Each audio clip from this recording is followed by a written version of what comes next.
Hello, नमस्कार दोस्तों, मैं कामेंद्र वर्मा चंद्रा एकेडमी के इस ऑनलाइन प्लेटफॉर्म पे आप सभी का हार्दिक स्वागत करता हूं। उम्मीद करता हूं कि आप लोगों की तैयारी अच्छे से चल रही होगी और आप सभी अच्छे से पढ़ भी रहे होंगे। लेकिन आप लोग को एग्ज़ाम में पास होने के लिए न सिर्फ जीएस के सब्जेक्ट ही चाहिए होंगे, बल्कि एग्ज़ाम को निकालने के लिए करंट अफेयर्स भी बहुत बड़ा रोल प्ले करता है। तो क्यों ना हम करंट को भी साथ साथ लेकर चलें। इसी उम्मीद के साथ में चंद्रा एकेडमी की टीम आपके लिए करंट अफेयर्स तैयार की है और ये आपके तैयारी को एक नया आयाम देगा। तो ठीक है, 4 लाइन के साथ में हम करंट अफेयर्स प्रारंभ करते हैं। लक्ष्य न ओझल होने पाए, कदम मिलाकर चल। लक्ष्य न ओझल होने पाए, कदम मिलाकर चल। सफलता तेरे कदम चूमेगी आज नहीं तो कल। तो इन्हीं शुभकामनाओं के साथ हम करंट अफेयर्स स्टार्ट करते हैं। आइए देखिए, छत्तीसगढ़ समसामयिकी जो कि मार्च 2024 से अब तक छत्तीसगढ़ सरकार के द्वारा एक नया विभाग का गठन। ठीक, तो देखेंगे विभाग का नाम क्या है। विभाग का नाम है आपका सुशासन व अभिसरण विभाग। ठीक, सुशासन व अभिसरण विभाग नाम है, याद रखेंगे नाम को, है ना। नाम से क्वेश्चन बनेंगे, कौन सा विभाग नया है। ठीक, तो इसको ध्यान देंगे आप लोग, सुशासन व अभिसरण विभाग। ठीक, तो ये इस राजपत्र में प्रकाशित कब हुआ, तो 12 मार्च 2024 को राजपत्र में प्रकाशित हुआ है ना। इसका उद्देश्य क्या है, जो राज्य की जन कल्याणकारी नीतियां हैं उनके सफल क्रियान्वयन, है ना, उपलब्ध संसाधनों के सर्वोत्तम संभव उपयोग और समस्याओं के त्वरित समाधान के लिए इस विभाग का गठन किया गया है ना। इससे क्या होगा, जनता तक शासन की जो जन कल्याणकारी योजनाएं हैं उनकी पहुंच सुलभ होगी, है ना। मतलब उसकी पहुंच सुनिश्चित करने के लिए इस विभाग का गठन किया गया है ना। तो ध्यान रखेंगे इसको। चलिए आगे देखें, इसमें इसके जो सचिव हैं, है ना, इसके सचिव और अतिरिक्त प्रभार जो दिया गया है राहुल भगत जी को दिया गया है ना। राहुल भगत जी इसके सचिव व अतिरिक्त प्रभार में, जो कि भारतीय पुलिस सेवा के जो अधिकारी हैं। ठीक, और ध्यान रखना साथ ही साथ क्या है, मुख्यमंत्री श्री विष्णुदेव साय जी के ये सचिव हैं। ठीक, तो ये ध्यान रखेंगे कि इस विभाग के बनने के बाद, है ना, अब 58 विभाग हो जाएंगे। इससे पहले 57 विभाग उपलब्ध थे, है ना, छत्तीसगढ़ में। अब 58 विभाग हो जाएंगे। ठीक है, ध्यान रखना इसको। चलो आगे देखते हैं।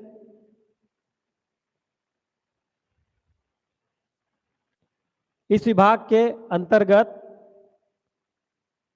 क्या आएंगे, देखो, इस विभाग के अंतर्गत अटल बिहारी वाजपेयी सुशासन और नीति विश्लेषण शिक्षण संस्थान तथा राज्य नवाचार आयोग आएंगे, है ना। इसके कार्यों की अगर बात करें तो डिजिटल गवर्नेंस के तहत प्रशासन के सभी स्तरों पर डिजिटलाइजेशन को बढ़ावा देना और उसके साथ साथ क्या है, पारदर्शिता को सुनिश्चित करना इस विभाग का, है ना, कार्य होगा। इसके साथ साथ नए विचार एवं क्रियाविधि के संबंध में शोध और प्रशासनिक सुधार के कार्य भी किए जाएंगे, है ना। इसके साथ साथ और कार्य देखें तो विभाग द्वारा राज्य में सुशासन के क्षेत्र में अभिनव पहल करते हुए सुशासन फेलोशिप और मुख्यमंत्री लोक प्रशासन में उत्कृष्टता पुरस्कार प्रदान किया जाएगा। ठीक है, तो इस विभाग को ध्यान रखेंगे। अब विभाग की संख्या हो जाएगी 58।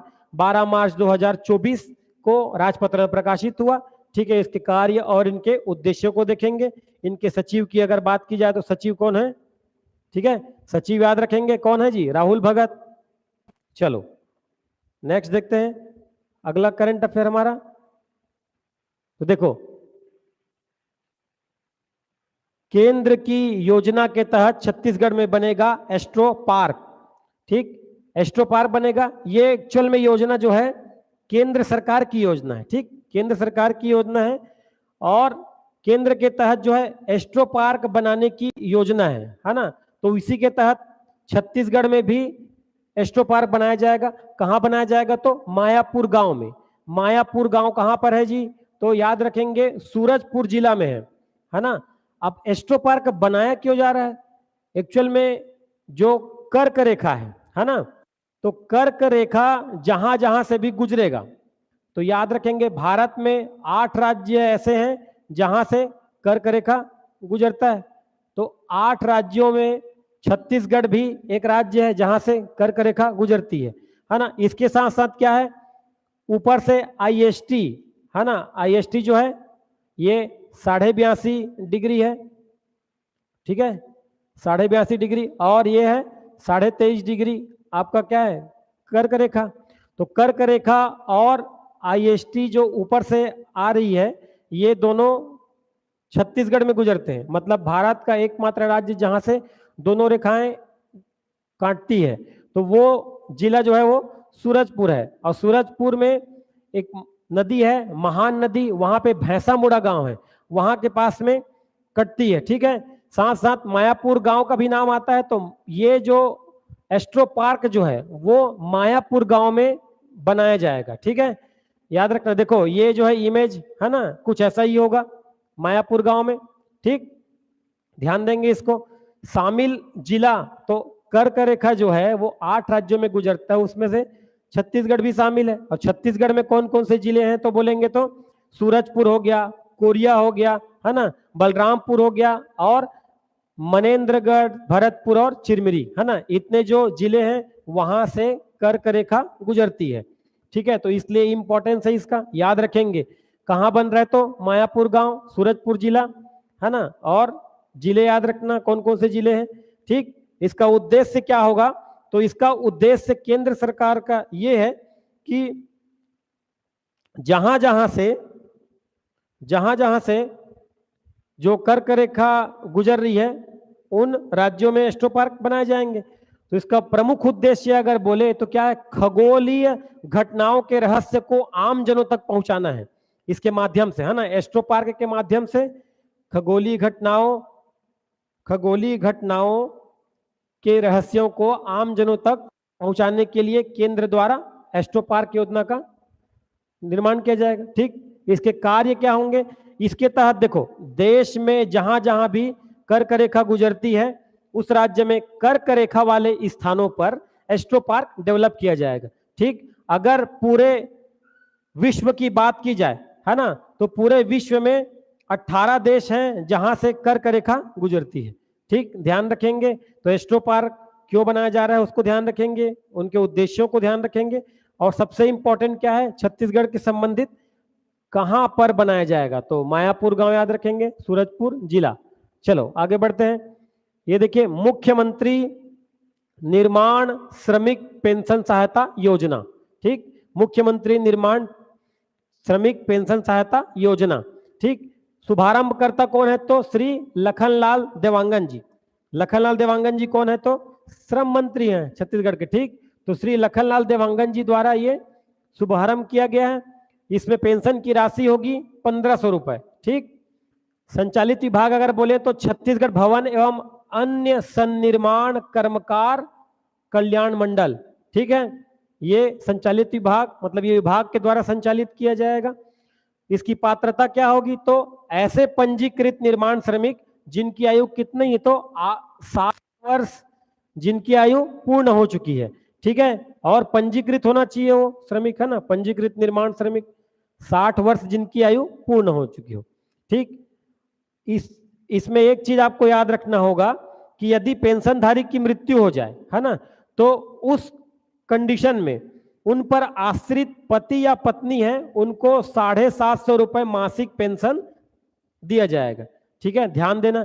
इसके साथ साथ एक चीज और ध्यान देना कि मुख्यमंत्री निर्माण श्रमिक के जो बच्चे हैं उनके बच्चों के लिए निःशुल्क कोचिंग की व्यवस्था भी छत्तीसगढ़ सरकार के द्वारा की जा रही है ना। इस योजना के अंतर्गत क्या होगा? जो पंजीकृत निर्माण श्रमिक जो है ना, वो स्वयं या फिर उनके जो आश्रित बच्चे हैं, है ना, उनको व्यापम हो गया, PSC, railway board, PSC, SSC, ये सब की तैयारी जो है, प्रतियोगिता परीक्षा होता है ना, उसकी तैयारियों के लिए फ्री में कोचिंग उपलब्ध कराया जाएगा, ठीक है। तो ये ध्यान देना आप। चलो इसको याद रखना भाई। नेक्स्ट देखें, नेक्स्ट करंट अफेयर है हमारा कृषक उन्नति योजना। कृषक उन्नति योजना, इसका शुभारंभ हुआ है 12 मार्च 2024। 12 मार्च 2024 को कृषक उन्नति योजना की शुरुआत हुई। कहां पर हुआ? तो बालोद में। बालोद में कहा? तो सरयू प्रसाद अग्रवाल स्टेडियम। ठीक है। अध्यक्षता किसने की? तो सीएम श्री विष्णुदेव साय के द्वारा अध्यक्षता किया गया, है ना। मुख्य अतिथि थे अर्जुन मुंडा। अर्जुन मुंडा कौन? तो केंद्रीय कृषि मंत्री, है ना। कृषक उन्नति योजना में कौन थे मुख्य अतिथि? अर्जुन मुंडा, जो कि केंद्रीय कृषि मंत्री हैं, है ना। इसमें लाभार्थी किसान कितने हैं? तो 24,75,000 लाभार्थी किसान होंगे और सहायता राशि कुल मिलाकर 13,320 करोड़ रुपए की राशि उपलब्ध की जाएगी। ठीक है, तो इसको ध्यान रखेंगे आप।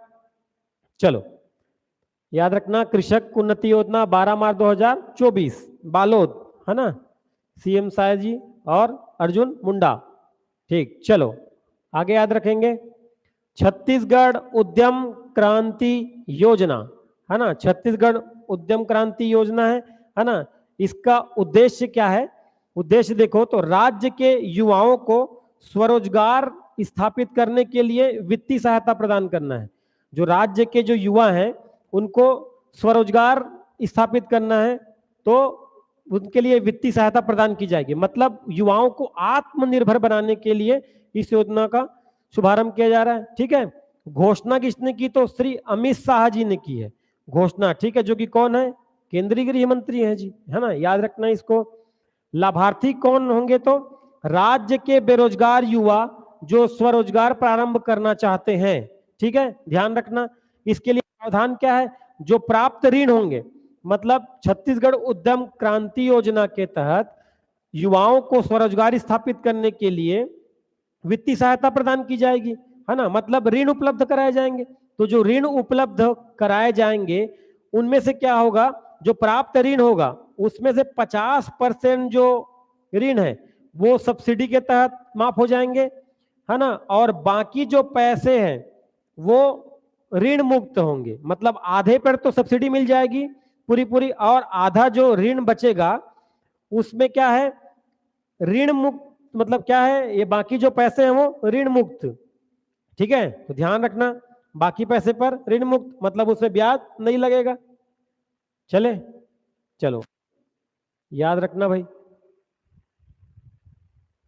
चलो नेक्स्ट देखो, छत्तीसगढ़ की सोनम को दिल्ली में मिला women of the year award.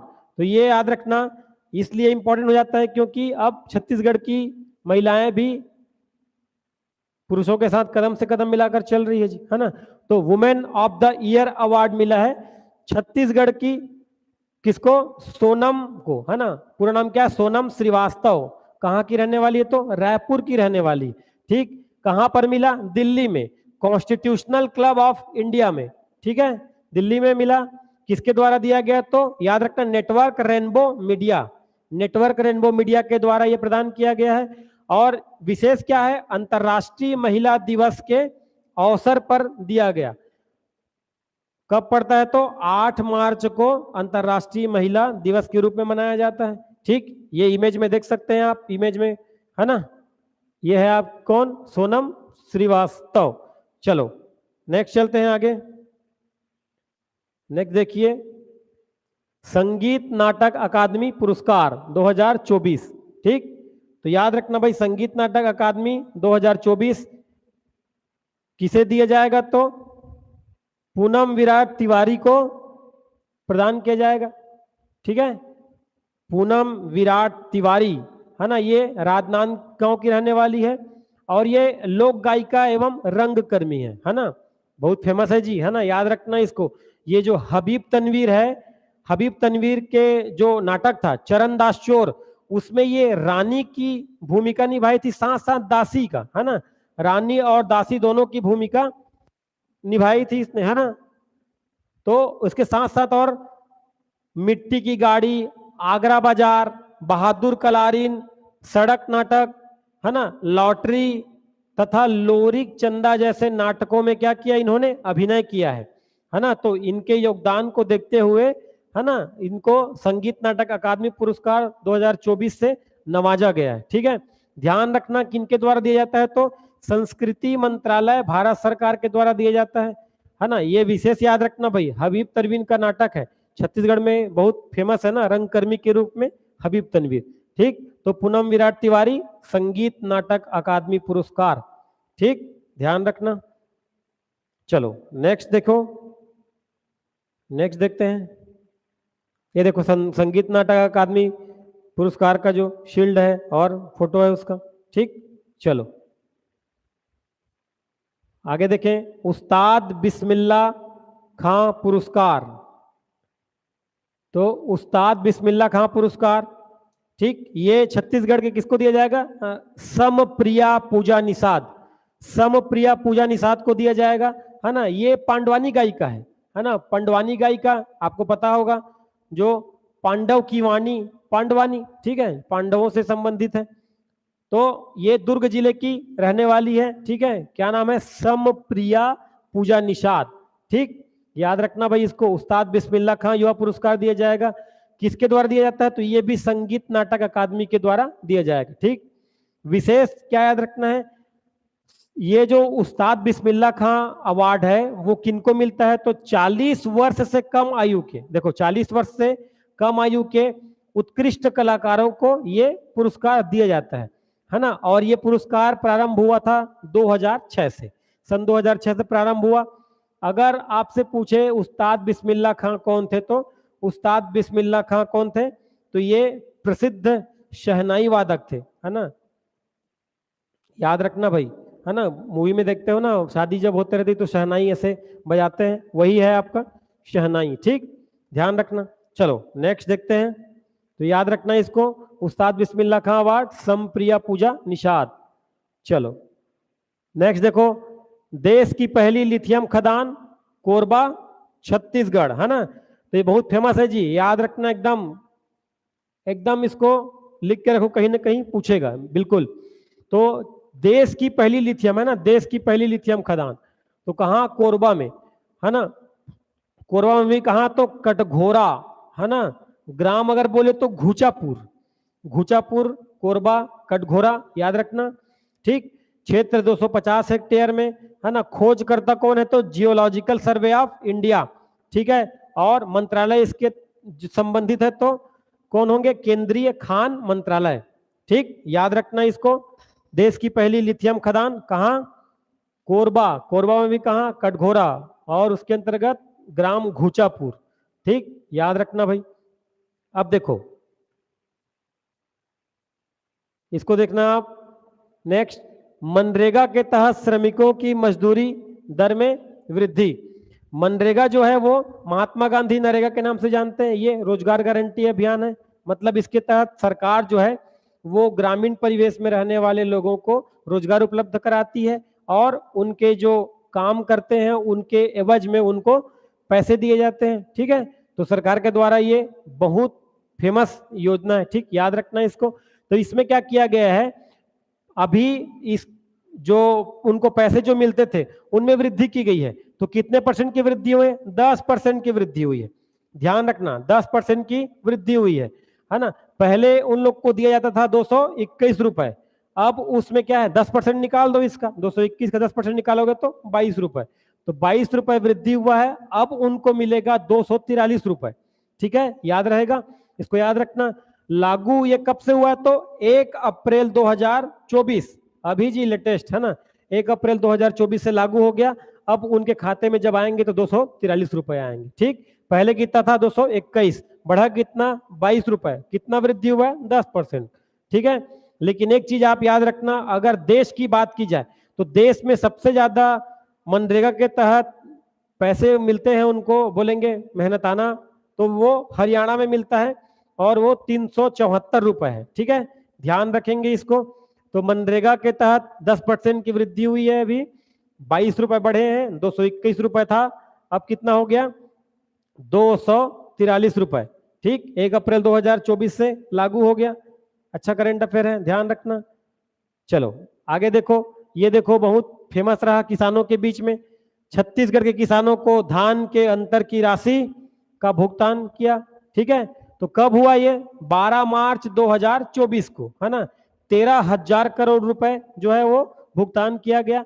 किसानों की संख्या कितनी थी? 24 लाख से अधिक, है ना। एक्चुअल में अगर जाएंगे तो लगभग 24.10 लाख कृषक हैं यहाँ पर छत्तीसगढ़ में रजिस्टर्ड, है ना। तो उनमें इन राशि का वितरण किया गया और अंतर की राशि जो थी कितना? 917 रुपए प्रति क्विंटल, है ना। छत्तीसगढ़ में अब ध्यान रखेंगे 3100 रुपए में धान खरीदी की जा रही है। साथ साथ कितना है? 21 क्विंटल पर एकड़ में कर रहे हैं। ठीक है, ध्यान रखना भाई इसको। चलो आगे बढ़े, आगे देखते हैं राजिम कुंभ कल्प 2024। तो राजिम तो जानते हो भाई, बहुत फेमस। ठीक है, राजिम कौन से जिला में पड़ता है? तो गरियाबंद जिला में पड़ता है जी। ठीक, तो आयोजन तिथि देखो 24 फरवरी से 8 मार्च तक इसका आयोजन हुआ राजिम कुंभ कल्प का। ठीक है, थीम क्या था? तो रामोत्सव। अभी राम एकदम हाईलाइट है ना, ध्यान रखना। रामोत्सव थीम था इसका। और विशेष क्या है? राजिम को हम किस लिए जानते हैं? तो छत्तीसगढ़ के प्रयाग के रूप में जाना जाता है इसको। ठीक है, छत्तीसगढ़ का प्रयाग कहा जाता है। और प्रयाग क्यों? जैसे कि प्रयाग में मिले थे ना गंगा और यमुना का संगम होता है, वैसे ही यहाँ पर 3 नदी का संगम होता है, याद रखना। महानदी, पैरी और सोंढूर। तो ऐसे याद रखना, MPS याद रख लेना, याद हो जाएगा, है ना। महानदी, पैरी, सोंढूर। और ये देखो इमेज ये वाला, है ना, ये क्या है? राजिम कुंभ कल्प 2024। और चूंकि इसका थीम रामोत्सव था तो देखो राम मंदिर के तरह एकदम डिजाइन किया गया है। ठीक, चलो ध्यान रखेंगे इसको। नेक्स्ट देखते हैं, देश का दूसरा योग एवं प्राकृतिक चिकित्सा और अनुसंधान संस्थान बनाया गया है। कहां पे? तो रायपुर में। देश का दूसरा योग एवं प्राकृतिक चिकित्सा और अनुसंधान संस्थान कहां पे? रायपुर में। शिलान्यास इसका हुआ 2 मार्च 2024 को। इमेज में आप देखो, ये है आपका। ठीक है, याद रखना इसको, योग एवं प्राकृतिक चिकित्सा अनुसंधान संस्थान है। ठीक, उद्घाटन किया केंद्रीय आयुष मंत्री, जो कि कौन है? सर्बानंद सोनोवाल, है ना। केंद्रीय आयुष मंत्री कौन है? कि सर्बानंद सोनोवाल।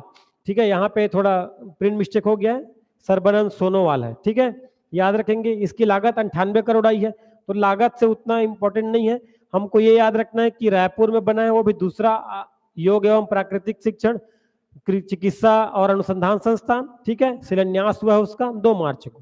ठीक, याद रखना। कौन किया उद्घाटन? तो कौन आए थे? केंद्रीय आयुष मंत्री आए थे, सर्बानंद सोनोवाल जी। चलो अब देखेंगे औद्योगिक क्षेत्र से करंट अफेयर। देखो एक तो छत्तीसगढ़ में अब नई औद्योगिक नीति प्रारंभ हो चुकी है। कब से? 1 नवंबर से, 1 नवंबर 2024 से। ये कब से कब तक चलेगा? 2024 से 2029 तक चलेगा, 5 साल के लिए, है ना। 24 से 29। इसके तहत कौन कौन से क्षेत्र आएंगे? तो फूड, एथेनॉल, इलेक्ट्रॉनिक्स, डिफेंस, दवा, सोलर उद्योग, सेवा क्षेत्र, ये सब आएंगे। ठीक है, तो याद रखना 1 नवंबर 2024 से नई औद्योगिक नीति प्रारंभ हो गई छत्तीसगढ़ में, जो कि 2029 तक चलेगी। ठीक, चलिए इसको याद रखेंगे आप। नेक्स्ट, छत्तीसगढ़ बाल विवाह मुक्त अभियान प्रारंभ। तो छत्तीसगढ़ में क्या है? बाल विवाह मुक्त अभियान प्रारंभ कर दिया गया है। और प्रारंभ किसने किया? तो सीएम हमारे विष्णुदेव साय। ये देखो इमेज में देखो बाल विवाह दिखाया गया है ना। बालिका का भी उम्र और बालक का भी उम्र, जो शादी की उम्र है उससे कम लग रही है ना। होना चाहिए कितना? मिनिमम 18 गर्ल्स का होना चाहिए और बॉयज लोगों में मिनिमम 21 वर्ष।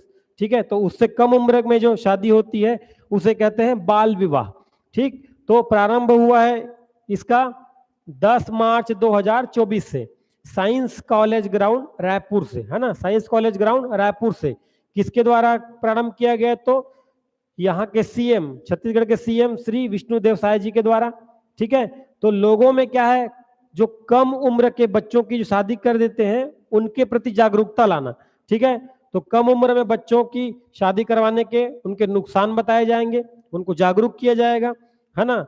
यह बताया जाएगा कि ये अपराध है ना, कानूनन जुर्म है, और अगर ऐसा करते हैं तो दंडात्मक कार्यवाही आप लोग के प्रति की जाएगी। ठीक है, ध्यान रखना।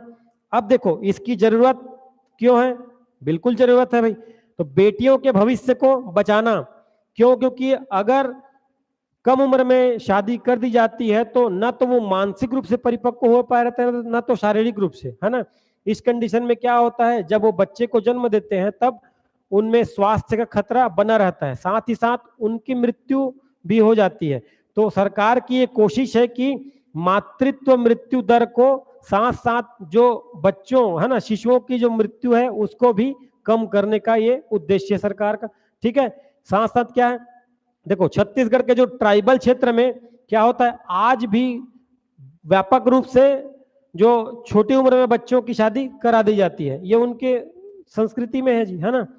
इससे क्या होता है, उनके स्वास्थ्य पर बुरा असर पड़ता है, तो उसके साथ मृत्यु भी हो जाती है। तो इन्हीं कुरीतियों को रोकने के लिए क्या कर रहे हैं, इसको लाया गया है बाल विवाह को रोकने के लिए। ठीक, अब ध्यान देंगे, इस पे एक रिपोर्ट आई है ना, नेशनल फैमिली हेल्थ सर्वे 5 के अनुसार क्या है, छत्तीसगढ़ में करीब 12.1% जो लड़कियां हैं उनका विवाह क्या हुआ है, 18 साल से पहले किया गया है। ठीक है, तो 12.1% लड़कियों का विवाह जो है उस 18 साल से कम उम्र में कर दी जाती है। उसमें भी देखो सूरजपुर जो जिला है छत्तीसगढ़ में, याद रखेंगे ना, बाल विवाह के आंकड़े सबसे ज्यादा सूरजपुर में है, और ये कितना है, तो 34.28% है। ठीक है, सेकंड नंबर में बलरामपुर है 24.60, और थर्ड नंबर में आपका कोरिया है 22.89% के साथ। तो याद रखना भाई, सूरजपुर में सबसे ज्यादा बाल विवाह होता है 34.28, सेकंड नंबर है बलरामपुर, थर्ड में कोरिया, और छत्तीसगढ़ में ओवरऑल 12.1%, है ना, बाल विवाह के केस देखे गए। याद रखना इसको, तो ये बहुत अच्छी योजना है। ठीक, इस सराहनीय पहल है।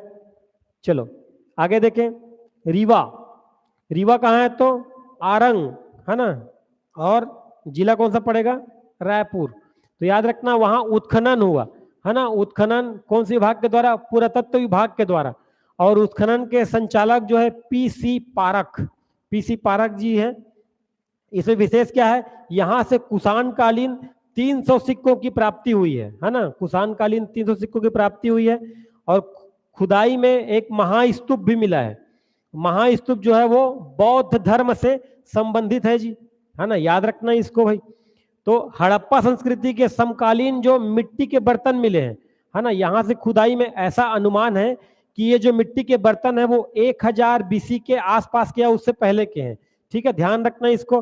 तो हड़प्पा कालीन संस्कृति के जो मिट्टी के बर्तन मिले हैं, अनुमान लगाया जा रहा है कि 1000 BC के पहले हैं। साथ साथ क्या मिला है, कलश मिला है, चूल्हा मिला है ना, और पासा, कुआं, मृदभांड भी प्राप्त हुआ है, पासा, कुआं, मृदभांड। ठीक है, तो याद रखना रीवा अब उत्खनन की दृष्टि से बहुत फेमस हो गया। ठीक है, ये करंट अफेयर्स का क्वेश्चन बन सकता है आपका। ठीक है, पुरातत्व विभाग कर रहा है यहाँ खुदाई। चलो नेक्स्ट देखते हैं हम, बस्तर का विश्व प्रसिद्ध फागुन मेला। एकदम नीचे जो है वो बस्तर, है ना, बस्तर को क्या बोलते हैं भाई, एकदम सांस्कृतिक रूप से एकदम परिपक्व है, और वहां पर विश्व प्रसिद्ध फागुन मेला आयोजित किया जाता है। शुरुआत हुआ है इसका, ध्यान रखेंगे, 16 मार्च से, 16 मार्च से इसकी शुरुआत हुई है। ठीक, और इसके साथ साथ क्या होगा, मेला का आयोजन, ये जो फागुन मेला है जिसका आयोजन किया था 27 मार्च को किया गया, 27 मार्च से मेले का आयोजन हुआ, और अगवानी कौन कर रहे थे, तो श्री कमल चंद भंजदेव जी कर रहे थे। ठीक है, कमल चंद भंजदेव जी कर रहे थे क्या, इसका जो अगवानी कमल चंद भंजदेव जी कर रहे थे। ठीक, जो कि कौन है, जो पूर्व बस्तर राज परिवार के सदस्य हैं। ठीक है, इसमें विशेष क्या है, याद रखना भाई, दंतेश्वरी माता को नगर भ्रमण कराया जाता है। ठीक है, दंतेश्वरी माता बहुत फेमस है यार, देखना दंतेश्वरी माता, ये देखो जय मां दंतेश्वरी, ये दंतेवाड़ा का जो मंदिर है दंतेश्वरी मंदिर, ठीक है। यहाँ देखो दंतेश्वरी माता को निकाले हैं इन लोग और उसको पालकी में रख के नगर भ्रमण कराएंगे।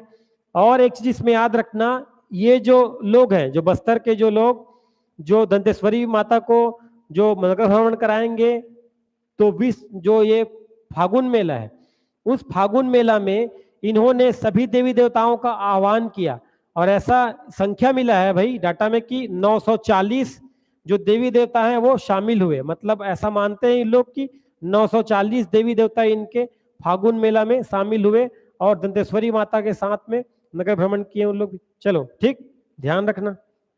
चलो तो याद रखना 16 मार्च से शुरुआत, 27 मार्च से मेले का आयोजन। चलो नेक्स्ट देखो, खेखड़ा और गिग्जी नृत्य। ठीक, खेखड़ा और गिज्जी नृत्य याद रखना, इसको बहुत फेमस है भाई, है ना। एक्चुअल में जनजाति जो समाज है वो अपने विभिन्न जो वाद्य यंत्र हो गया, नृत्य हो गया, पर्व हो गया, उससे कहीं ना कहीं छत्तीसगढ़ की इंपॉर्टेंस में बने रहते हैं। ठीक है, तो याद रखना इसको, खेखड़ा और गिज्जी नृत्य। ठीक, तो ये किस जनजातियों के द्वारा किया गया, तो बैगा जनजाति के द्वारा, है ना, बैगा जनजातियों के द्वारा किया गया। और 21 अवसर पे तो फागुन, फागुन मतलब होली, है ना, फागुन उत्सव होली के अवसर पर कहाँ किया गया, तो कांदावनी कंवर्धा। अगर हम बैगा जनजाति की बात करें तो बैगा जनजाति जो है वो मुख्य रूप से मैकल श्रेणी क्षेत्र में निवास करती है। मैकल श्रेणी क्षेत्र मतलब कंवर्धा हो गया, थोड़ा ऊपर राजनांदगांव ऊपर वाला भाग, है ना, मुंगेली का थोड़ा सा भाग, है ना। तो मैकल श्रेणी जो क्षेत्र है उनका विस्तार जहां तक है वहां वहां बैगा आदिवासी पाए जाते हैं। और बैगा आदिवासी जो कौन है, छत्तीसगढ़ के कौन है जी, तो विशेष पिछड़ी जनजाति में शामिल है। ठीक है, तो उनके द्वारा ये नृत्य किया गया, इसलिए करंट अफेयर में और महत्वपूर्ण हो जाता है। तो याद रखें खेखड़ा और गिज्जी नृत्य। ठीक है, ये जो नृत्य है वो पुरुष और महिला दोनों के द्वारा किया जाता है ना, पुरुष और महिला दल दोनों के द्वारा किया जाता है। इस पे याद रखेंगे कि चेहरे पर लकड़ी का जो मुखौटा पहनते हैं इन लोग, तो लड़के लोग जो लकड़ी का मुखौटा पहनते हैं उसको बोलते हैं खेखड़ा, और लड़की लोग जो अपने चेहरे पर मुखौटा लगाते हैं उसको बोलते हैं गिज्जी। इसी कारण इसका नाम पड़ा है खेखड़ा और गिज्जी नृत्य। इमेज देखिए, स्पष्ट नहीं है लेकिन फिर भी देखो ये मुखौटा पहना हुआ है लड़का, है ना। और इसमें वाद्य यंत्र क्या बजाया जाता है, तो वाद्य यंत्र मांदर। ठीक है, मांदर के थाप पर इन लोग नृत्य करते हैं और पहले ही चर्चा कर चुके हैं, पुरुष और महिला दोनों करती हैं। ठीक, ध्यान रखना भाई इसको। और जो मुखौटा जो बना होता है वो सेमर की लकड़ी से बना होता है, सेमर की लकड़ी, है ना। तो खेखड़ा सेमर, गिज्जी सेमर, ऐसा याद रखे रहना तो याद हो जाएगा। एक चीज में और ध्यान देने वाली बात है, जो पुरुष दल का जो प्रमुख होता है वो एक जो 3 खाट है, 3 खाट को मिलाकर वो हाथी बनाते हैं इन लोग, तो उस हाथी पर सवार होता है। देखो 3 खाट को जोड़कर हाथी बनाते हैं, उसमें पुरुष दल का जो प्रमुख है वो सवार होता है ना। ध्यान रखना इसको। ये कब से कब तक चलता है, तो होली के दिन से लेकर 13 तक, है ना, फागुन उत्सव मनाते हैं इन लोग। तो होली के दिन उसके बाद 13 तक चलेगा ये, है ना। इसमें एक चीज और याद रखना, जो इन लोग रंग बनाते हैं वो पलाश के फूल, जिसको बोलते हैं ना टेसू, जिसको जंगल की आग बोलते हैं जी। जंगल की आग मतलब एकदम फूला रहता है लाल लाल, और जब कार से या रोड के साइड से आप जाओगे देखोगे तो गर्मी में उसके पत्ते झड़ चुके रहते हैं लेकिन फूल पूरा दिखेगा आपको, है ना। तो पलाश या टेसू के फूल को सुखाकर उसको पीस के उसी को गुलाल बनाते हैं और इसी को यूज करते हैं उन लोग, होली खेलते हैं। वाद्य यंत्र हम चर्चा कर चुके हैं, मांदर। ठीक है, तो खेखड़ा और गिज्जी नृत्य याद रखना। जनजाति कौन सी, तो बैगा जनजाति। ठीक, चलो नेक्स्ट देखो, शिव गंगा जलप्रपात। ठीक, शिव गंगा जलप्रपात देखो भाई, नए नए जो जलप्रपात आते हैं वो व्यापम हो या पीएससी हो, उनके लिए इंपॉर्टेंट टॉपिक बन जाता है। ठीक है, तो ध्यान रखना। शिव गंगा जलप्रपात कहाँ है बोलेगा, तो बस्तर में, है ना। और तीरथगढ़ से लगभग 6 किलोमीटर की दूरी पर है ना। अब ज्यादा डेवलप तीरथगढ़ है जी, है ना। और ये अभी खोजा गया है, पहले से था, बाद में इन लोग अभी पहुंच पाए वहां, है ना। अब वहां दुर्गम जगह है जी। ठीक, तो ध्यान रखना इसको, 6 किलोमीटर दूर तीरथगढ़ जलप्रपात से, नाम शिव गंगा जलप्रपात। अब क्यों नाम पड़ा, तो वहीं पर क्या है, ग्रामीणों के द्वारा शिवलिंग की स्थापना की गई है, तो शिवलिंग की स्थापना के कारण ही इसको क्या है, शिव गंगा जलप्रपात का नाम दिया गया है। ठीक, शिवगंगा नाम देखो है। ठीक, ध्यान रखेंगे इसको। चलो याद रखना भाई इसको, शिवगंगा जलप्रपात बस्तर। नेक्स्ट एक फैक्ट याद रखो, बुक से क्वेश्चन पूछ देता है कभी कभी। तो एक नया बुक है चिक बिगरी, याद रखना चिक बिगरी। इस पुस्तक के जो लेखक है वो पूसन कुमार है ना, पूसन कुमार इसके लेखक हैं। और ध्यान रखना ये क्या है, तो छत्तीसगढ़ी गीत माला है ना, छत्तीसगढ़ी गीत माला की पुस्तक है। विभिन्न छत्तीसगढ़ी जो गीत है उनको सबको समेट कर एक बुक में परोसा गया है, उसका नाम रखा है चिक बिगरी। ठीक है, याद रखना। इसमें विशेष क्या है, बालोद अंचल के प्राकृतिक दृश्यों है ना, धार्मिक महत्व के स्थलों और खान पान और तीज त्योहार के जो महत्व है उनको शामिल किया गया है। याद रखना, बालोद जिला के प्राकृतिक अंचल, धार्मिक महत्व के स्थल, खान पान हो गया और तीज त्योहार को इसमें शामिल किया गया है, इसके महत्व को। ठीक, ध्यान रखेंगे इसको। अब देखो, अब एकदम हॉट टॉपिक आ गया है, इसको ध्यान रखेंगे एकदम विशेष रूप से, है ना। क्यों? क्योंकि अभी गरीब की थाली में पुलाव आ गया है, लगता है शहर में चुनाव आ गया है। ठीक, तो अभी चुनाव एकदम हाईलाइट है और इसको ध्यान रखेंगे आप। तो याद रखना, मेरे राज्य में चुनाव। ठीक है, तो अभी भारत के मुख्य निर्वाचन आयुक्त तो कौन है, तो राजीव कुमार है ना। हमारे यहाँ भी ध्यान देना, मुख्य पदाधिकारी बोलेंगे तो रीना बाबा साहब कंगाले। ठीक, तो देखो 18वीं क्रम का लोकसभा चुनाव है ये, है ना। याद रखना 18वीं लोकसभा क्रम का चुनाव है और ये कितने चरणों में पूरा होगा, तो 7 चरणों में पूरा होगा। याद रखना भाई, 44 दिन तक चलेगा। ठीक है, ठीक है, याद रखना 44 दिन तक चलेगा। अब ध्यान देना, 16 मार्च 2024 को चुनाव के तारीखों की घोषणा की गई। ठीक है, हमारे यहाँ 3 चरण में होंगे, जो 7 चरण है उनमें से 3 चरण में हमारे यहाँ संपन्न होंगे। तो देखो भाई, याद रखना। चलो देखते हैं, तो पहले चरण की जो अधिसूचना जारी की गई है वो 20 मार्च को की गई है। ठीक है, 20 मार्च को, और नामांकन भरने की अंतिम तिथि है 27 मार्च। ठीक, और नामांकन पत्र की जांच होगी 28 मार्च। ठीक, और नाम वापसी के लिए जो डेट तय किया गया वो 30 मार्च। नाम वापसी 30 मार्च तक इन लोग कर सकते थे। और मतदान कब होगा, तो पहले चरण का मतदान 19 अप्रैल, है ना। लोकसभा सीट कौन सा होगा, तो बस्तर में होगा पहले चरण का चुनाव 19 अप्रैल को।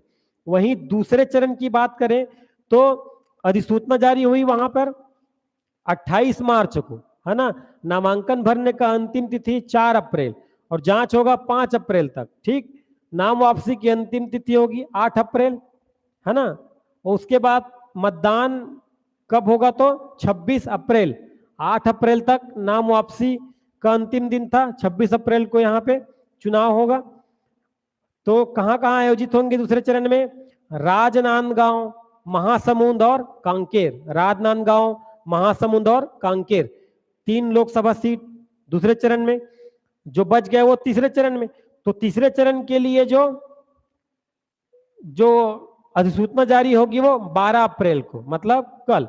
ठीक, तो 12 अप्रैल को अधिसूचना जारी होगी, 19 अप्रैल तक नामांकन भरने का अंतिम तिथि रहेगा, 20 अप्रैल को जांच होगा और 22 अप्रैल जो है वहां तक नाम को अंतिम रूप से वापस लेने के लिए डेट तय किया गया है। और यहाँ पर चुनाव कब आयोजित होंगे, तो 7 मई को, है ना। जो बच गए वो लोकसभा जो सीट, सरगुजा हो गया, सरगुजा, रायगढ़, कोरबा, जांजगीर चांपा, दुर्ग, बिलासपुर और रायपुर, इतने जो लोकसभा सीट है वो अंतिम चरण में होगा। यहाँ पर आप इमेज देख सकते हैं, पहले चरण में होगा आपका बस्तर में, दूसरे चरण में राजनांदगांव लोकसभा सीट, कांकेर और महासमुंद, बाकी जो बच गए वो तीसरे चरण में जाएंगे। तो याद रखना भाई, है ना। कौन कौन सा डेट आप याद रखेंगे, 19 अप्रैल, और एक याद रखेंगे 26 अप्रैल, और याद रखेंगे 7 मई। ठीक है, 7 मई याद रखना इसको।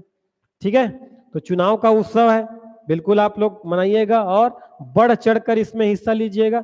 अपनी सरकार चुनने में आप आगे आएंगे, घर से निकलेंगे तब तो चुनाव होगा। और नतीजे कब आएंगे, नतीजे आएंगे 4 जून को। याद रखना 7 चरण में होगा, 44 दिन तक बिजी रहेंगे, है ना। 16 मार्च को घोषणा हुई डेट की, 19 अप्रैल, 26 अप्रैल और 7 मई। चलिए आगे बढ़ते हैं, देखते हैं अगला। तो छत्तीसगढ़ में रामनवमी पर अब सार्वजनिक अवकाश की घोषणा की गई है ना। तो वर्तमान जो सरकार है उसके द्वारा रामनवमी पर अवकाश की घोषणा की गई है। तो याद रखना छत्तीसगढ़ में रामनवमी पर अब क्या होगा, सार्वजनिक अवकाश होगा। ठीक है, रामनवमी कब पड़ेगा, अभी तो 17 अप्रैल को, है ना, नवरात्रि का सीजन चल रहा है जी, 17 अप्रैल को पड़ेगा। ये देखो यहाँ पर गड़बड़ हो गया है, प्रिंट मिस्टेक, 17 अप्रैल को रामनवमी। ठीक है, अब इससे पहले जो सरकार थी उन्होंने भी अलग अलग जो मौके हैं उस पर छुट्टियों की घोषणा की है, उनको देखते हैं। तो भक्त माता कर्मा जयंती पर, है ना, हरेली पर, है ना, तीजा में हरतालिका तीज जिसको बोलते हैं, ये बीज हो गया है, ये क्या है, हरतालिका तीज है। ठीक, और माँ शाकंभरी जयंती, है ना, प्लस उसी छेरछेरा के दिन ही माँ शाकंभरी जयंती मनाते हैं। तो माँ शाकंभरी जयंती प्लस छेरछेरा में छुट्टी दिया गया है। और छठ पूजा, साथ साथ हल षष्ठी, कमर छठ बोलते हैं जिसको जी, याद रखना ना। चलो, तो इतने जो अवसर हैं, त्योहार है छत्तीसगढ़ के, उसमें लोकल टू वोकल बनाने के लिए, है ना, प्रोत्साहित करते हैं ना पीएम मोदी जी। तो उन्हीं तर्ज पे लोकल जो है वो त्योहार है उसको छुट्टी देने के लिए पहल किया गया है, याद रखेंगे। चलो अगला देखो, गणपति धाम। तो गणपति धाम क्या है, देखो ये ऑक्सीजन पार्क के नाम से था, है ना, ऑक्सीजन पार्क। ये देखो इमेज में देखो ऑक्सीजन पार्क। तो ये कहाँ है, तो महामाया पहाड़ जिसको बोलते हैं हाथी पखना, अंबिकापुर जी, सरगुजा में। अंबिकापुर सरगुजा, एक पॉइंट ये हो गया, याद रखना। कौन सा पहाड़, तो महामाया पहाड़, है ना, क्या बोलते हैं उसको, और हाथी पखना। ठीक है, हाथी पखना छत्तीसगढ़ में, सरगुजा में है, अंबिकापुर में। तो पहले इसका नाम था ऑक्सीजन पार्क, अब नाम बदल के क्या कर दिया गया है, गणपति धाम। और प्रस्ताव जो है कलेक्टर और मुख्य वन संरक्षक के प्रस्ताव पर किया गया है। ठीक है, ध्यान रखना भाई इसको।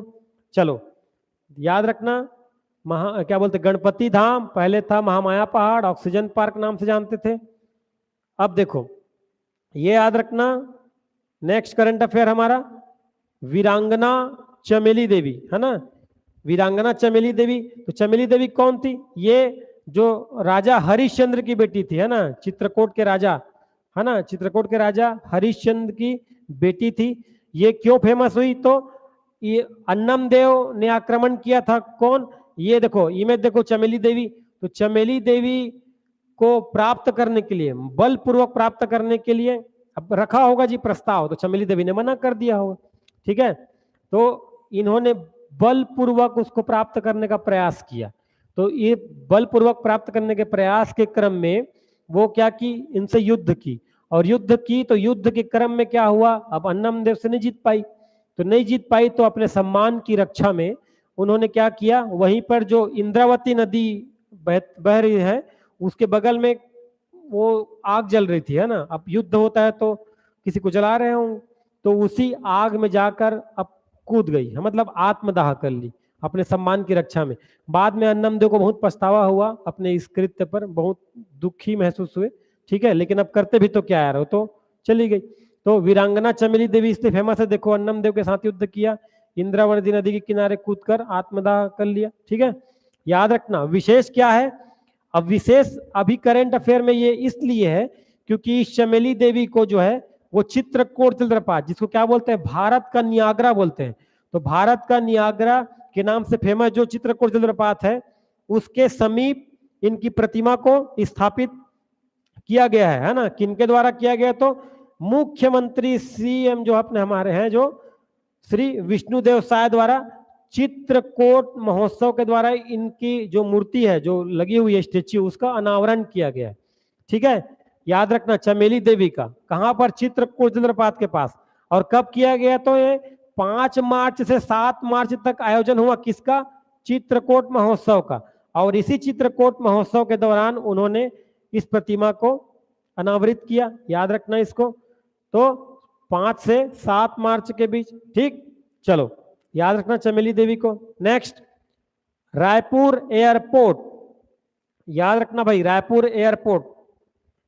तो रायपुर एयरपोर्ट है ना छत्तीसगढ़ में, क्या नाम से जानते हैं इसको, इसको जाना जाता है स्वामी विवेकानंद।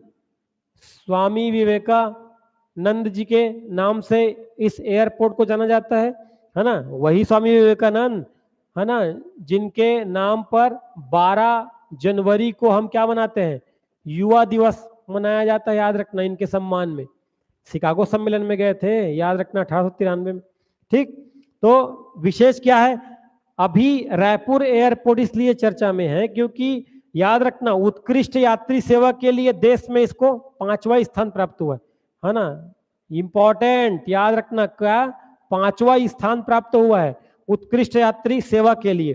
किसके द्वारा दिया गया है, तो एयरपोर्ट काउंसिल ऑफ इंडिया के द्वारा, एयरपोर्ट काउंसिल ऑफ इंडिया के द्वारा दिया गया है ना।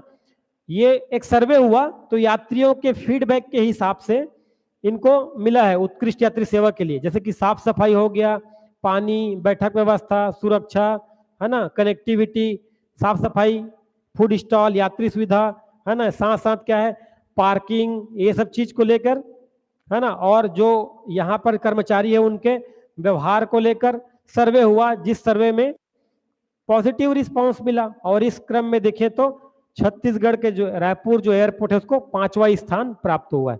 ठीक है, याद रखेंगे भाई इसको। ठीक, चलो, तो इस तरीके से हमारा करंट अफेयर आज का समाप्त होता है। ठीक है, तो याद रखेंगे भाई, जितने जो करंट अफेयर हैं वो करंट अफेयर आपके आने वाले समय में जो एग्जाम होंगे उसके लिए बहुत इंपॉर्टेंट हो जाता है। और जैसा कि चंद्रा एकेडमी की ये सराहनीय पहल चल ही रही है कि करंट अफेयर्स को यूट्यूब के माध्यम से सभी विद्यार्थियों एस्पिरेंट तक पहुंचाया जाए, तो इस पहल में ये इस क्रम में इतना ही। और आगे के लिए हमारे चैनल से जुड़िए, लाइक कीजिए, सब्सक्राइब कीजिए। ठीक है, और हमारी ऑफलाइन क्लासेस भी चंद्रा एकेडमी में अनवरत रूप से चल रही है, तो लगातार क्लासेस जो चल रही है उनको ज्वाइन करने के लिए हमारे जो कोचिंग है उसमें आप आकर इंक्वायरी कर सकते हैं और ज्वाइन कर सकते हैं। ठीक है, तब तक के लिए जय हिंद, जय भारत, जय छत्तीसगढ़।